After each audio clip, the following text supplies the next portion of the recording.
সকালবেলায় স্নান করে ঠাকুরের কাছে গিয়ে প্রণাম করে নিয়ে আজকে ব্লগটা শুরু করলাম। So hello everyone, welcome to my mini blog. আজকে ষষ্ঠী স্পেশালে দুজন মিলে চলে এসেছিলাম আজকে মায়ের কাছে বেরবেরি খেতে।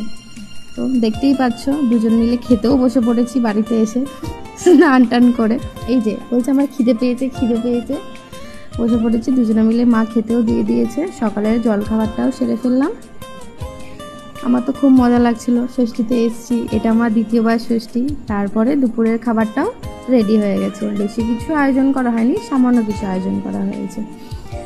তাই আমার বর খুব খুশি মনে খেয়েছে। কেমন লেগেছে তোমার বলো?